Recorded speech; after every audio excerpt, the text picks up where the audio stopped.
किसी का नहीं, मतलब हम बोल तो रहे हैं, हमारे यहाँ माइंड सेट होली का मतलब गंदगी है। और दुनिया में जहाँ जाइएगा वहाँ होली का मतलब है भाईचारा, प्रेम, चीजें। चाहिए सबको गंदगी ही, इसमें कोई हवा पानी नहीं। भले कतनो भाषण लोग दे हो कहीं आके, कनवा में लगा के मजा मोए लोग लेता है। आज भी जो लड़का गा रहा है उस पर भी लिखा जाता है भोजपुरी सुपरस्टार फलाने आ रहे हैं। भोजपुरी में कॉम्पिटिटर किसको आप मानते हैं अपना? बोलो, मेरा कभी कंपटीटर कोई रहा नहीं कि हम तहर पुष्पा तू सिरी बली, हम तहर पुष्पा तू सिरी बली, होली में ही है रिलेशन चली, भर फगुआ कोलाब्रेशन चली। पूरी इंडस्ट्री में सिंगरों के नाम के पीछे trending star, superstar, power star, jubilee star, इसकी उपाधि कौन देता है? ये लोग अपने से लगाते हैं कि ऑडियंस देता है? तो मान लीजिए कि नामकरण के टाइम में हम थे नहीं वहाँ, तो हमको पता है नहीं, क्योंकि स्कूल में अगर नाम लिखाता है तो जो लिखवाता है वो जानता है, और जो प्रिंसिपल लिखते हैं वो जानते हैं। तो हम बाहरी व्यक्ति, हमको जानकारी नहीं है। हम कह रहे होली में 500 गाने साफ सुथराए हैं, एक भी साफ सुथरा गाने की चर्चा हमको बता दीजिए। कि भारी है भारी था भारी रहेगा, भारी है भारी था भारी रहेगा, रंगदारी सुनो बाबू अब तो जारी रहेगा। दूसरा था, लेकिन अश्लीलता को लोग बोलते हैं कि भोजपुरी इंडस्ट्री में लोग अश्लील करते हैं। मैं ब्रदर असली शब्द पे बातें नहीं करता हूँ, क्योंकि ये तय करने वाले तो पहले पते नहीं कि तय कौन करता है, सलील और अश्लील। जब आप तय करते हो कि मार्केट में हम जाएंगे तो हम नेनुआ खाएंगे कि लौका खाएंगे कि भतुआ खाएंगे कि बैगन खाएंगे कि आलू लेंगे कि परवल लेंगे, तो क्या संगीत में आप तय नहीं करोगे कि हम गजल सुनेंगे कि सैड सॉन्ग सुनेंगे कि डीजे सुनेंगे कि बियाह के गीत सुनेंगे कि सुहर सुनेंगे। भोजपुरी के सुपरस्टार गायक और भोजपुरी के बेहतरीन कलाकार अभिनेता राकेश मिश्रा जी हम लोगों के साथ है, जिन्होंने समझिए 2005 से अपने गायकी की शुरुआत करी। मुक्का मार कर रेले बड़ू धुबा के बाजार पे पहला गाना था भैया, इसी से शुरुआत करेंगे। बहुत बहुत स्वागत है, अभिनंदन है आपका। बहुत बहुत आभार आपका, और आपको जो भी लोग देख सुन रहे हैं आपके चैनल से, सबको मेरा प्यार भरा नमस्कार। और अच्छी बात है कि ऐसी जानकारी आज तक मीडिया में कभी नहीं आई थी जो आपने जानकारी निकाला है, क्योंकि मेरा पहला गाना तो वही था। गांव के चौराहे पे तो आपके साथ कीर्तन वगैरह टाइम में आपने गाया? हाँ नहीं, वो एल्बम आ गया था वेब से, वो रिलीज हुआ था एक कैसे। साल बाद आया था। हाँ, एक साल बाद आया था, तो बट था, पहला एल्बम वही था। मतलब आपके बारे में जितना हम लोगों ने एनालाइज किया, आपने 3 साल की उम्र में शायद गायकी में अपना कदम रख दिया।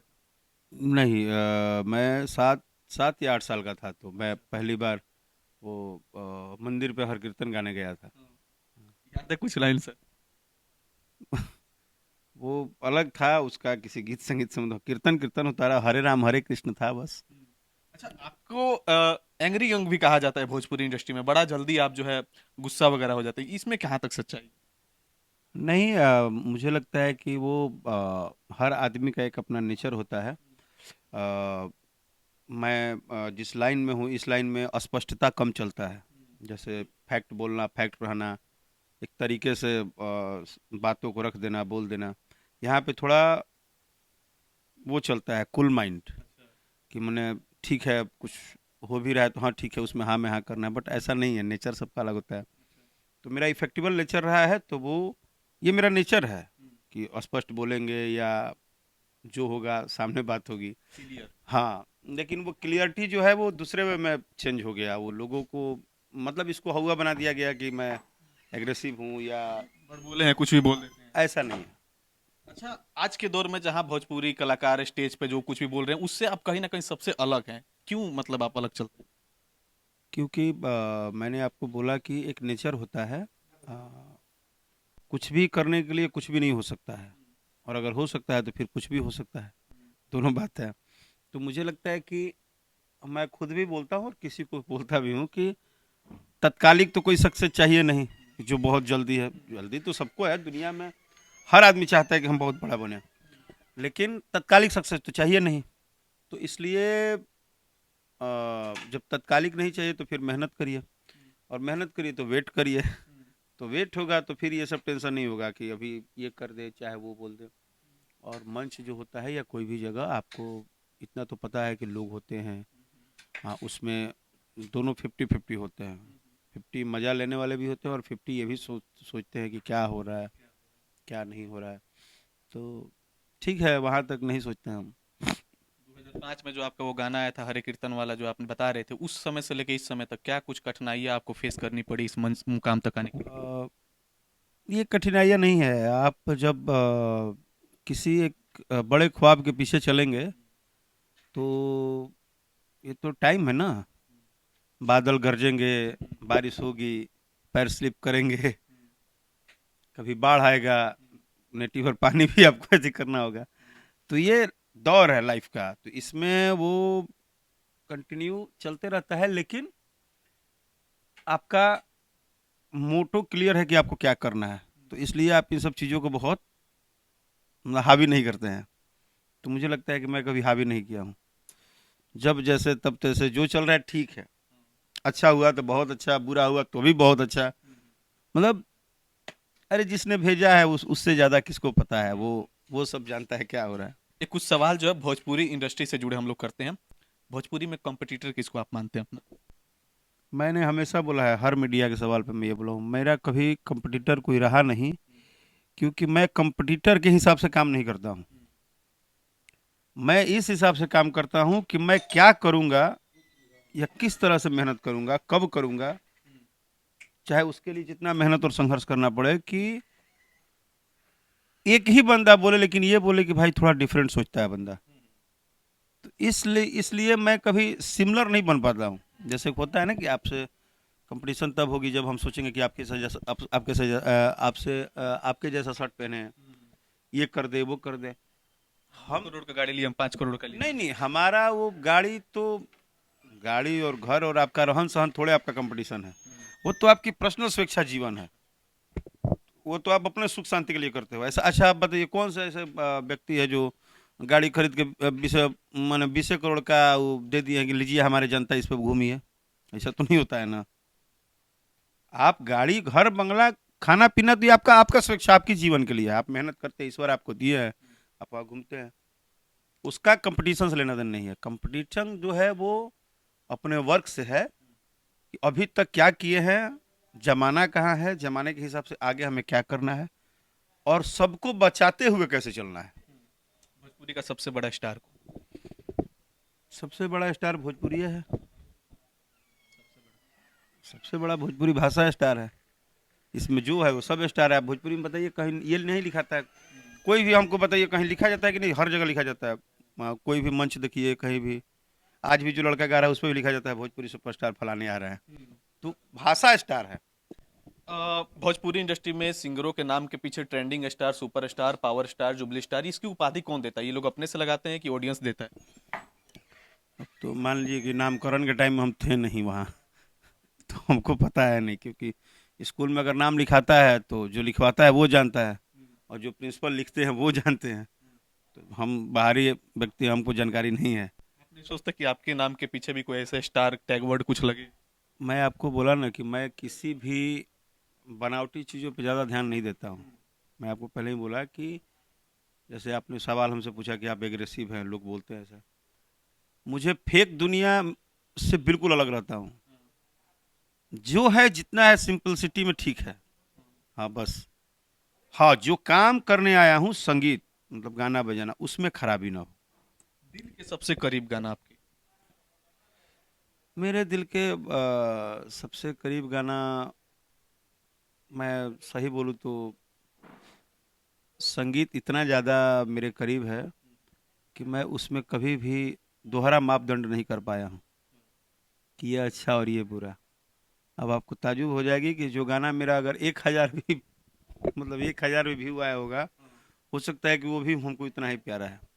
क्योंकि हमको ना संगीत, कैसे आपको बोले, संगीत बिजनेस वाइज नहीं है मेरे जीवन में, वो ब्लड वाइज है। वो अब सांस टूटेगा तो वो साथ छूटेगा उसका, नहीं तो नहीं छूटेगा। अच्छा सा गाना, होली आ रहा है, 2 लाइन गुनगुना सकते हैं आपका? श्रीवल्ली और पुष्पा वाला गाना ट्रेंड कर रहा है। अच्छा है, ट्रेंड है, ट्रेंडिंग में है वो तो। दुआ है सबका। आ, थोड़ा ज़्यादा साफ सुथरा है वो। मुझे लगा कि, लेकिन अच्छा है वो लाइन की। हम्म, कि होली में ये रिलेशन चली, भर फगुआ कोलाब्रेशन चली, कि हम तहर पुष्पा तू श्री बली, हम तहर पुष्पा तू श्री बली, होली में ही है रिलेशन चली, भर फगुआ कोलाब्रेशन चली। होली में इतना साफ सुथरा गाना लाए हैं, कैसे दिमाग में आ गया? नहीं तो हो भोजपुरी में होली में लोग भौजी और पता नहीं क्या क्या शब्दों का उच्चारण लोग करते नहीं, हम जैसे गलती उनकी भी नहीं है जो कर रहे, क्योंकि देखिए बजना तो लास्ट में वही है। चाहिए सबको गंदगी ही, इसमें कोई हवा पानी न, भले कतनो भाषण लोग दे हो कहीं आके कनवा में लगा के मजा मोह लोग लेता है। हाँ, चाहिए सबके गंदगी ही, भले ही हवा लोग बनाता है कि ये नहीं बजेगा वो नहीं बजे। हम कह रहे होली में 500 गाने साफ सुथराए हैं, एक भी साफ सुथरा गाने की चर्चा हमको बता दीजिए। हाँ, और तुरंत जो भी चल रहा है तो वो है होली का। जैसे और स्टेट में होली का मतलब एक परंपरा है, हमारे यहाँ होली का मतलब गंदगी है। देवर भौजाई का पता नहीं क्या कुछ। नहीं नहीं, किसी का नहीं, मतलब हम बोल तो रहे हमारे यहाँ माइंड सेट होली का मतलब गंदगी है। और दुनिया में जहाँ जाइएगा वहाँ होली का मतलब है भाईचारा, प्रेम, चीजें। अब जैसे ब्रिज में जाइए वहाँ का होली अलग होता है। हम लोग बोलते हैं कि हमारे यहाँ भी होली में एक से एक अच्छे गाने बजे हैं, लेकिन होली को कोई जरूरी तो है नहीं कि हमेशा हम हर साल गंदगी में देखेंगे। हम भी सोचेंगे कि कुछ अच्छा है। अच्छा, इसका दोषी कौन है? कलाकार, लिखने वाला राइटर, या सुनने वाला दर्शक? अश्लीलता का मुख्य दोषी? नहीं नहीं, हम अश्लीलता पे बात नहीं किए, हम जो बात किए हम हमारा बात अलग था। आपका बात दूसरा था, लेकिन अश्लीलता को लोग बोलते हैं कि भोजपुरी इंडस्ट्री में लोग अश्लील करते हैं। मैं ब्रदर अश्लील शब्द पे बातें नहीं करता हूँ, क्योंकि ये तय करने वाले तो पहले पते नहीं कि तय कौन करता है, सलील और अश्लील। जब आप तय करते हो कि मार्केट में हम जाएंगे तो हम नेनुआ खाएंगे कि लौका खाएंगे कि भतुआ खाएंगे कि बैगन खाएंगे कि आलू लेंगे कि परवल लेंगे, तो क्या संगीत में आप तय नहीं करोगे कि हम गजल सुनेंगे कि सैड सॉन्ग सुनेंगे कि डीजे सुनेंगे कि बियाह के गीत सुनेंगे कि सुहर सुनेंगे। ये एक मार्केट है, इसमें आपको तय करना है आपको क्या सुनना है। सामने वाला जिस तरह आप अपनी प्रेजेंटिंग के लिए सारा चीज लाते हो, कलाकार भी अपने अपने जिसको जो विधा आता है वो अपना गाता है बजाता है, इसमें क्या गलत है। संगीत कैसेट के जमाने में आपके कैसेट भर भर के बिकते थे। अभी जो सोशल मीडिया, क्या कुछ चेंजेस किया जब सोशल मीडिया जब आई है? सोशल मीडिया ने बहुत चेंजेस किया। अब हर व्यक्ति की पर्सनल अपनी एक हो गई है कि हम अपने हिसाब से अपनी चीज़ों को सुन सकते हैं। पहले एक आदमी बजाता था तो गाड़ी में 20 आदमी सुनता था, 10 आदमी सुनता था। एक गांव में टीवी पे सीडी चलता था तो आधा गांव देखता था। अब है कि आप, आपके बच्चे, आपके भाई, आपके परिवार, हर व्यक्ति अपने हिसाब से अपनी लाइफ जी रहा है, उसको जो गाना सुनना है वो सुन रहा है। तो अच्छा है, बहुत अच्छा है। भोजपुरी के कुछ कलाकारों के हम आपके सामने नाम रखेंगे, एक एक शब्द में जवाब दीजिए उनके बारे में, क्या कुछ खासियत जो कुछ। मुझे लगता है कि मैं सबका बहुत सम्मान करता हूँ।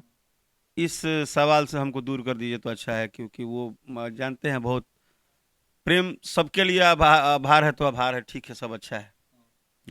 आप छोटे भाई हैं, आप अपने लिए पूछिए तो हम बता दे रहे हैं कैसा आपको। लगा बातचीत का सिलसिला? बहुत अच्छा। और आपकी व्यवहारिकता, आपका जो नॉलेज है मेरे मुझको लेके बहुत अच्छा था, शानदार था। आई होप कि मैं कामना करूंगा कि माँ वैष्णो देवी की कृपा से आप बहुत बहुत आगे जाइए। अच्छा। अंत में एक छोटा सा प्यारा सा गीत और कोई भक्ति जो भी होली जो भी। अभी क्या, अभी तो एक लाए थे वो रंगदारी। रंगदारों के बता रहे हो, अब आ रहे हैं रंगदारी जिंदाबाद, तो रंगदारी पे इतना क्यों प्रेफर कर? नहीं कुछ नहीं, अभी बस एक कभी गाना आया है 2 दिन पहले। रंगदारी जारी रहे। हाँ। कि भारी है भारी था भारी रहेगा, भारी है भारी था भारी रहेगा, रंगदारी सुनो बाबू अब तो जारी रहेगा। रंगदारी से कुछ ज्यादा लगा हो गया राकेश मिश्रा जी को।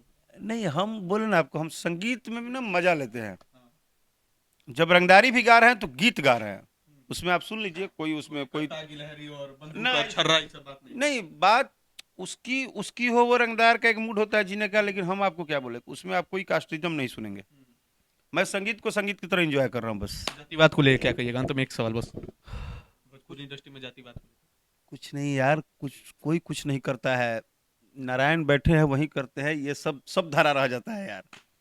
चलिए, राकेश मिश्रा जी ने और बहुत ही सरलता के साथ अपना जवाब दिया। जितने भी लोग एंग्री यंग मैन कहते हैं, हम लोगों ने वीडियो में वो सब नहीं देखा। बाकी ये बातचीत का सिलसिला सबको कैसा लगा, एक कमेंट में बताइए। और वाकई में सर, आपकी जीभा पे माँ सरस्वती का वास, आप ऐसे ही निरंतर आगे बढ़ते रहे, भगवान से ये कामना है। बाकी इस वीडियो को अंत तक देखने के लिए बहुत बहुत शुक्रिया। इस वीडियो को ज्यादा शेयर करें।